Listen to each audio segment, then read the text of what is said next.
AllBall TV. They scared, but I'm not. They don't like comentario. Y suscribe. Like when I was younger, the older generation would say the same thing, and we would fight back like, "Yeah, era was trash. It wasn't this." Yeah. So I don't mind that. That's why we have this platform. I want everybody to get involved and just. Yeah. That's why I say whose skills would translate. Like I don't think I use Rodman as an example because it's clickbait, but it's also it gets you going. It'll be tough for Rodman to play 35 minutes, 30 minutes in this era because he doesn't have the. He would have to find a way to get. He would have to find a way to get on the court because they want everybody to be able to shoot. And don't tell me this is the most skilled era when it's the most skilled for your era. You can't take these skills and walk and travel and charge and do all that back in the day. Come on, man. You got to play defense back in the day. A lot of these guys don't even. It's a lot harder to play defense today. Do not get me wrong. It's way harder because the rules go against them. But they don't put the effort in. But they can't. They can't. It's tough when they say this era is the more skilled era. Right. It's more being allowed to use your athleticism. Right. Not necessarily being more skilled.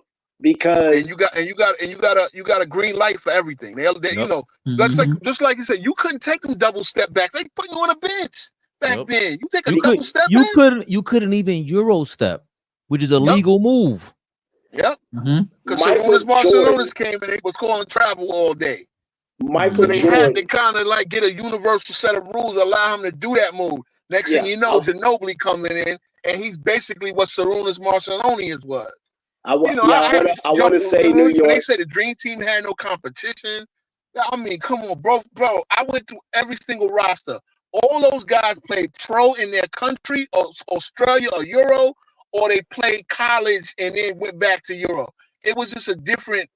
It wasn't like those guys couldn't play. Those guys just didn't have, they wasn't. But the gap, the gap was the gap. The gap was nice. But King, the gap was huge. Now it's way closer. That's the other part. Remember, you know what? The talent gap is the same now as it was back then. Hell no. The style gap. Nah. I tell you that the talent gap is almost the same. And here's why. You look at when you think countries that's going to give you the best players to come here. You would think Argentina, Spain, Italy, Germany, right? Mm-hmm. Yep. What's the next guy to come out of Germany after Dirk? I'll wait. What's the next guy to come out of Italy? Brothers, that's about it. The Wagner brothers, yeah. What's the last guy coming out of Italy after Bargnardi? Right? The goalpost is moved. So you just hold on, think about this. Who else is coming out of Joker's country? Or Luka's country. Just the Bogdanovich. You know what I'm saying? The majority of players coming to the NBA now are from Canada. From Canada. Well, but Fish, I gotta counter that. France is on the way up. Like France, there was no team like that against the Dream Team. They were all blowouts. Wrong. Bro. Let me explain it. Let me explain it to you. First of all, you had two countries. Look. Politically, you had two countries that broke up with the So USSR that beat us in '88, they broke up into different countries. So you then had Lithuania. So USSR would have been one, or Sabonis and Marciulionis. All of them would have been on one squad. Yugoslavia also broke up into Croatia. See now, Yugoslavia, what used to be Yugoslavia, is now Serbia, Montenegro, and so like. So you don't have Drazen Petrovic playing with Toni Kukoc and Dino Raja and Vlade Divac against us. Yeah. So those countries kind of broke up into separate countries. Yeah. But those countries are still broken up. So everybody's more spread out. Look at it like this. More spread out. We've had NBA teams play the best teams in Europe. It was called the McDonald's Open. Right? That's what you remember that. A lot of people don't realize that. Yeah. From 87 to like 98, 99. We won 8 out of 8 years. Now, Orlando Woolridge was the MVP one year. He played with an Italian team. but they didn't. So you look at now when they say, "Oh well, we're not playing." What we're doing is we're playing the best country's team because we're letting all the best players play on their Olympic team. But if you break it down to club teams, they wouldn't match up because they don't have enough great players. Because you'll have 2 Americans, right? You only allow 2 Americans per team. And then you may have one other great player from this country and one other great player from this country playing for, say, Armani in Italy. But then you got a lot of regular dudes. You got a lot of regular dudes playing against an NBA championship team. Simply and the reason why I say this, Fabian, is this. Because the best players couldn't play with their club team because they're in the NBA. So if the Denver Nuggets don't win a championship, and his club team that he would play for plays against the NBA champion, he's not going to play. So the best players, unless they stay in their country, would not be playing for their club teams anyway. So you're going to have a lot of teams that are CBA level teams. Because I played in the highest league in Europe, Serie A. I played in the highest level. There's no Serie A team in the history of European basketball in any country that could beat an NBA championship team in 7 games. Wow. But we still have the top 3, 4, or 5 of the MVP candidates are international players. That was never the case. That's number one. Number two, I think that's not what's not talked about is because we changed the rules in this country and in the NBA. Now you got rid of all the centers and the big men. We lost all of our big men talent.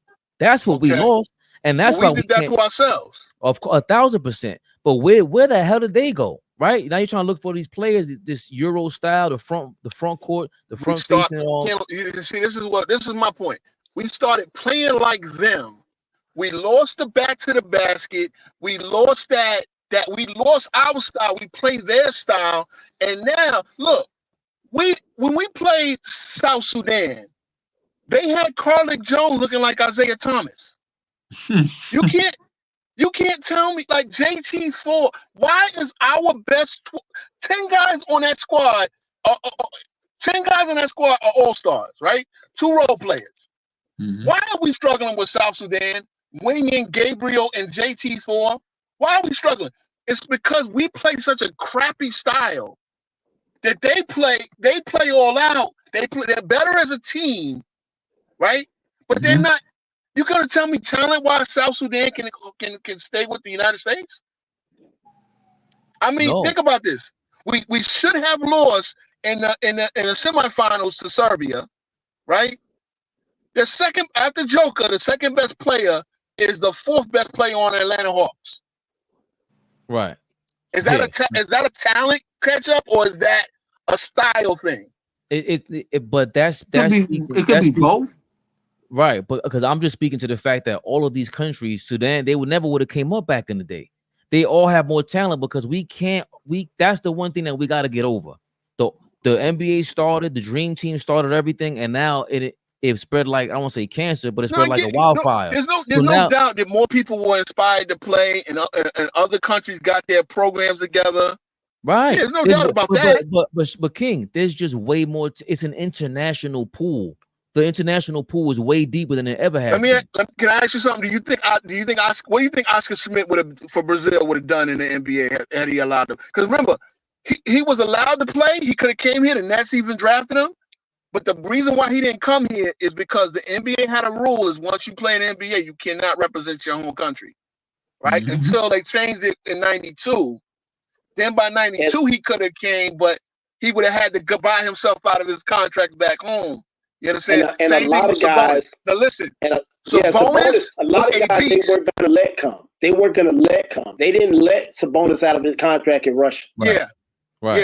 Yeah. I get that, but that's still, these are the guys that paved the way for the whole pool. Like now, what I'm saying is that how if we get back to because really we say we're playing their style, but who was they? The Euro style we're talking about, right? But that's not even how they really play. The FIBA style is actually our style. That is basketball. Bro, we struggle with France, and we should have lost to Serbia. Like you know what's funny? That's us playing down to their level because we don't play our best. See, the Dream Team was just a perfect team. Like they first off, they play defense. They just turned you over. They turned the teams over 30. Remember, we played Croatia. Croatia had 4 Hall of Famers on that team. Roger Kukoc, and Petro. Somebody else, okay, they had 3. And then they also had a few other guys that was worthy of playing in the league, at least role players. We beat them by 32. Yeah. It wasn't even a contest, right? Lithuania, we beat by 40. It's not because of the talent. Like, of course, we have more talent than them, but we also like the dream team just knew you. As soon as they got 2 practices under them, they were the best team ever assembled. Now, what we do, these players don't practice no more, right? They don't practice the season. They don't. They're so used to playing that laissez fit, and they don't play defense. We were getting destroyed on defense in the whole Olympics. Like, again, we had Carling Jones looking like Isaiah Thomas. You can't. Right, but King, I think that's the issue. It's 2 different topics. One is that we can't disagree. We have to somehow agree about this. The international pool has gotten deeper. The other thing is that here Slightly. we don't. I'm not gonna say like again. Nah, it's not gotten deeper. It's not gotten deeper. Here's the thing about team that had Euro Jokic and the 4th best player on the Hawks who's not even a playoff team. Yeah, but you're focusing on Serbia. There's way more teams. There's way more countries with more talent. Okay, so who else got a squad? I thought there's only 3 teams that could beat the U.S. No, Canada, it's not Germany. about that. It's not about that. It's not about that. It's about training, right? As kids, yeah. Every team in Europe. I played with Benetton, the clothing line. We had the A team, which was us, and then we had 6 or 7 different teams below us, going down to like middle school kids, right? That's their school. That's their school. They're in college, right? That's how they train every day. You go to school for a couple of hours, and then it's basketball. You can't do that here with kids. You can't do that here because there's so many other things to do. Overseas, it's just strictly basketball. So those kids are pretty much training at a pro level almost 24 hours a day. They've got access to the gym all day, every day. So they're ahead of our kids anyway, just on the Kobe Bryant effect of if I start at this time and do this for this many years.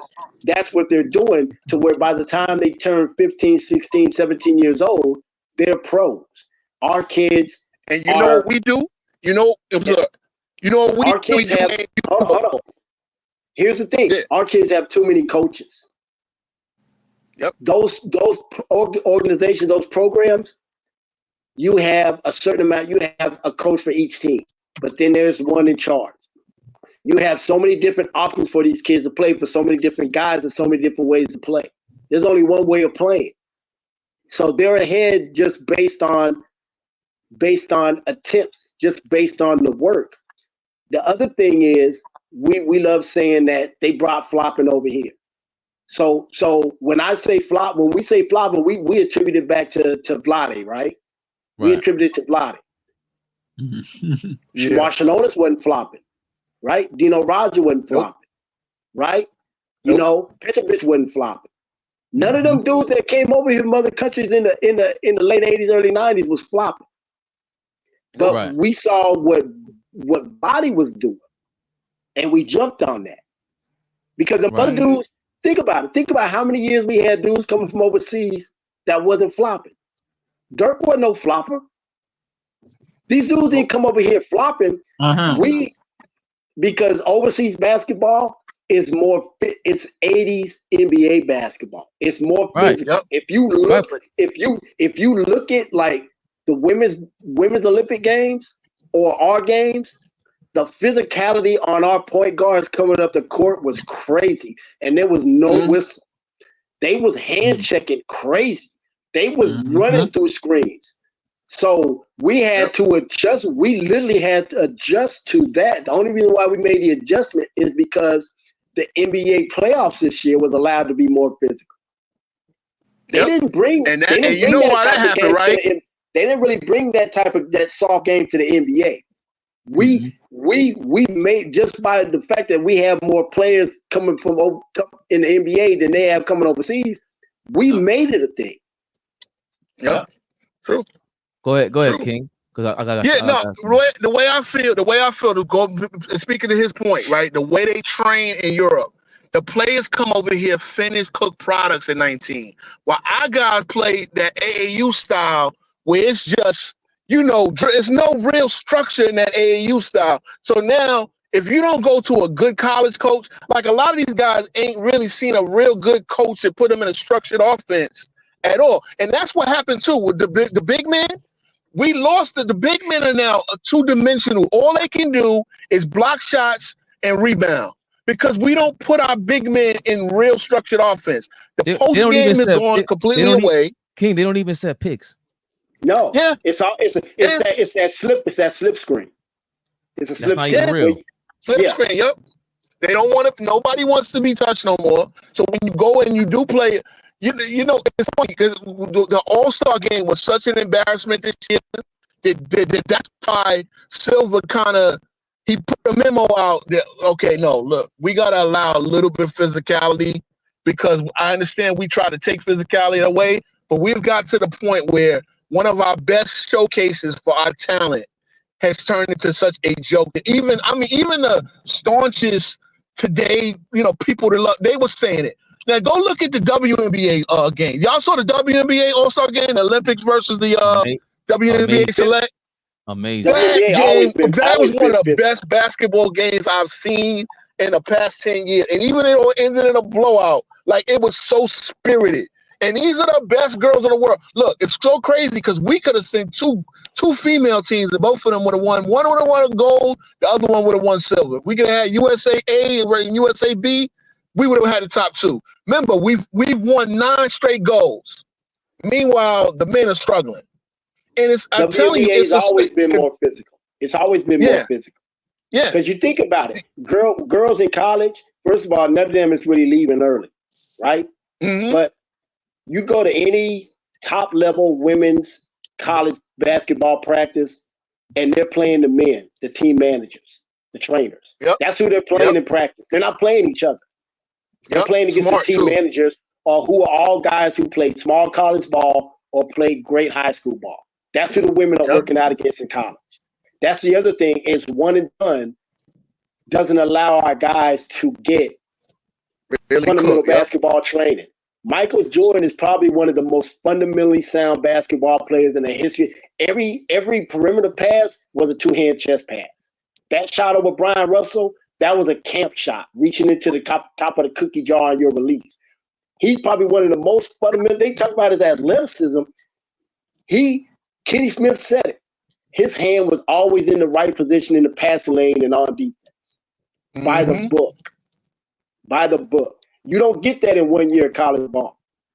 But he's the exception. And I'm going to say this. I got to get going. No, look at the Nova Knicks. Look at your guys. How many years did they go to Villanova? 3 years? I agree with you, but he's the exception because everyone's not that talented and that skilled, that motivated, and just to be fundamentally sound. I'll read this from Robert Paulson. But here's the thing, you add to that the coaching background he had. Of course, Dean Smith, his high school. You add to that he had a good coach in Collins, he had a good coach in Smith, and then Phil Jackson and Tex Winter. So it's like to have that talent plus the coach. See, again, one thing about LeBron, he's never embraced good coaching, nor has he ever played for a great coach. But that's why he's never really had to add to his game, and that's why he gets by on the same 2 or 3 things that got him by. But he hasn't added those levels to get to. Let's see, Kevin Durant, fundamentally sound. Melo played for Bayhan that 1 year, fundamentally sound. A lot of these guys just get by on their talent and not. The skill, and this opposite for Dwight Howard, same with LeBron. Like he never really developed a true post game. But you wouldn't try to school him in Orlando. Right. Never, Nah, he wasn't. He should have done it in high school and in college. But let me read Robert Paulson real quick, and then I'll answer this to bring it all together. People weren't scouting at that time as much, Fabian. The idea that every player who could play in the NBA played in the NBA is wrong. the gap has closed mainly because the U.S. talent has plateaued. Okay. Hold on. Let me tell them this. That's 100% wrong, because I learned from the top scout in the history of the NBA, Marty Falk.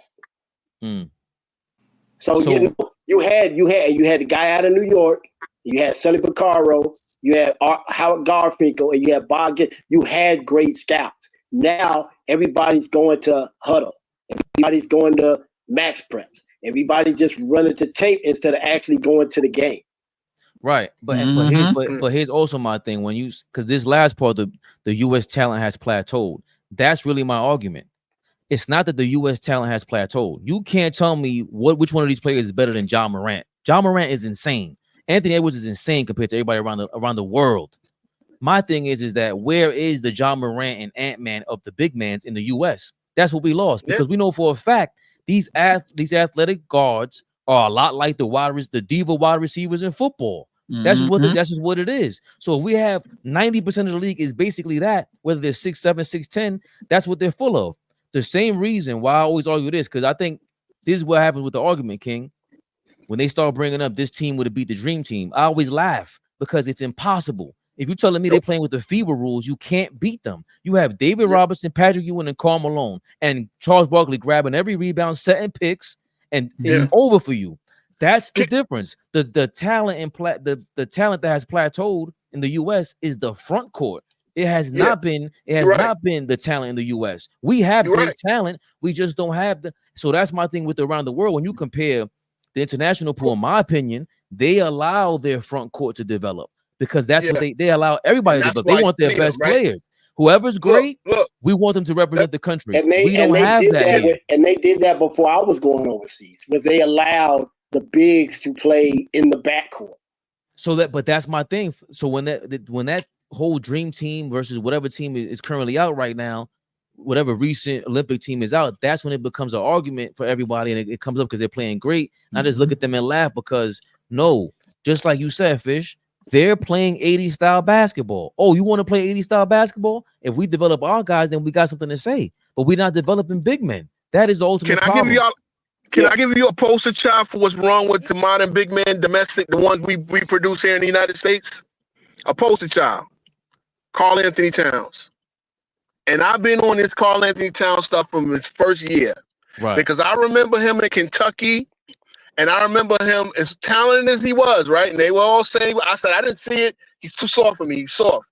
I knew he was talented. You knew he could, but he would get those 4.2 rebound nights. And I understand they were kind of platooning him with the, what Kyle was doing that year. But I'm like, no big man that talented should be playing against an unranked team as the #1 team and going out there and getting, even if he got the 4 points. Can you give me 8, 9 rebounds? Can you give me 10 rebounds? Right? Karl Anthony Towns has all the talent in the world. If he had a dog in him, he would be one of the all-time great big men. Yeah, but he is MVP candidate. He is a talented trash. He's talented trash. Because you ain't gotta tell me, King. He's a Dominican. I'm Dominican. Trust me. Listen, look, I praise Al Horford. Brugal Horford is the man. Al Horford is the champion. I think I told Fabian this. Anthony Edwards was in an interview with Kevin Durant, and something he said was prophetic about how basketball is now. And it took that run that the Olympic team went on when Steph was cooking in the championship game for him to realize. He said, normally at this point in the game, I'm on the court and I'm trying to do my thing to get us back in the game. And I'm standing on the sidelines and I'm watching the efficiency. Pass, shot. Pass, extra pass, shot. One dribble, pass, shot. He said the ball was moving so fast without a dribble for wide open looks. And he said Steph was passing, moving, and getting it back. He said, I've never seen that before in an NBA game. He said, except with Golden State. Mm-hmm. But Fish, that's my point. Because once you lose all the guys around the world, they're allowed to have a balanced team. We're never gonna have a balanced team with the dream Olympic team because we don't have a big man. We lose all of our role players. We don't cook them no more. We don't need, like you saying, Robert Paulson with the guards and everything. I get what you're saying, but look, Tyler Kolek is amazing. You think he couldn't just start alongside every other all-star Olympic team guy? And then remember, Joel Embiid ain't supposed to play for us. He ain't from here. We had to steal a big man. If we didn't have Joel Embiid, we wouldn't even get the gold. He won that Serbia game. You know where we struggle at? We struggle from the 4 and the 5 in the Olympics. And let me tell you. Hold on. Let me tell you why we struggle. Because our bigs think they play Euro basketball. And I told y'all before the Olympics started, I told y'all, it's not the dudes who you know that's going to kill you. It's the dudes that are still in their country that's going to cook you, that you don't pay attention to. I said it wasn't Ginobili and those dudes from Argentina. It was the dudes that don't come to the NBA that cook you. And those bigs said, you want to play Euro ball? Here, let me show you how you really do it. And they had our bigs running around the court like fools because you can't play the game better than the guy that created it. That's the bottom line. So I think we all agree, man. I think the international game has gotten better, but we got worse in the front court. If we change the rules and train our guys to be in the front court, it'll be a wrap again. You can't tell me there is no new David Robinson. There is no new Patrick Ewing. There's no new Brad Doherty. You know what the crazy part is? The guy that I thought could be Glenn Robinson. Big Dog was inside out. Big Dog wasn't but Big Dog isn't. I'm saying there's no Karl Malone. Like that's what I'm saying. The world will have that's when everyone will realize, oh, no, we're not playing. America's different. We have our athletes are different. We always say this. They're lucky we don't play soccer. They really are. Is it bad development or bad coaching?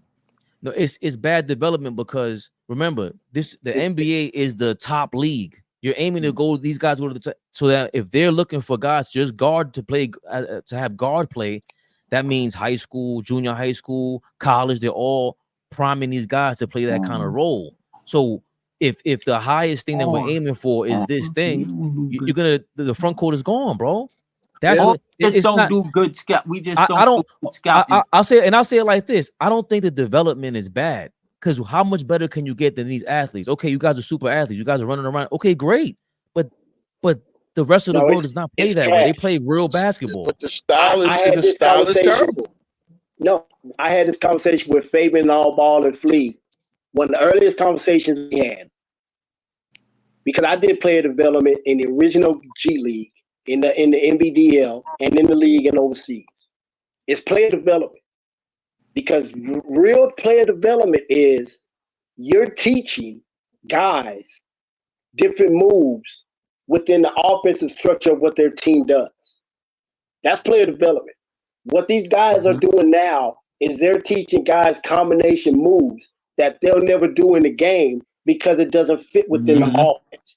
When you go to player development with a coach in the summertime, you're supposed to bring a list of what your coach said that you're supposed to do and how your offense runs, and he's supposed to fit whatever he's teaching you within that offensive structure to where you're not out there just going one-on-one.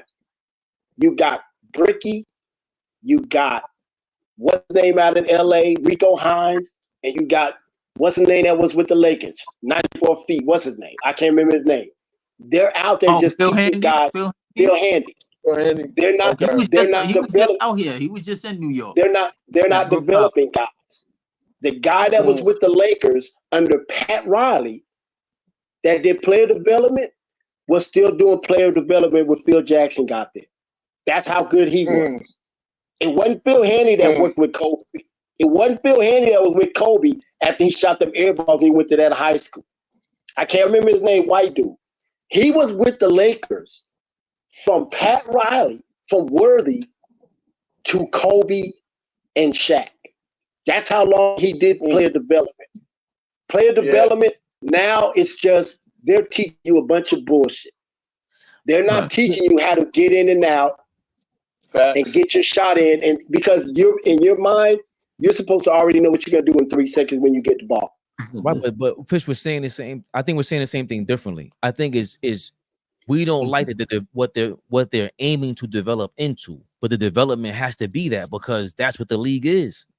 You can't it's no longer an 80s style. My conspiracy theory, and maybe just I have an agenda. I think Wemby's gonna dominate the league. He's gonna dominate the league.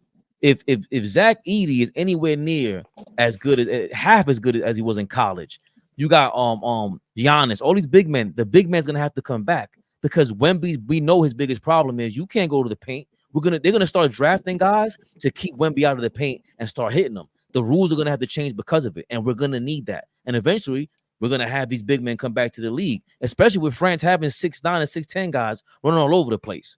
I really believe the old school will come back. Hopefully, because I think we're all gonna go crazy if that's the case. You got to teach guys how to play without the ball. Yep.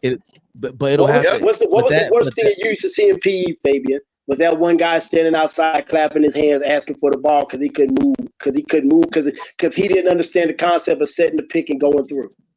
But Fish, now they turned our most talented players into that, which is crazy. So it's not like we have the worst athletes. We don't know they have super talent. They just developing them into some product that we don't even like, that we know is not really. I mean, it's working because they're gonna make the money, but we need to see the thing change because it's not.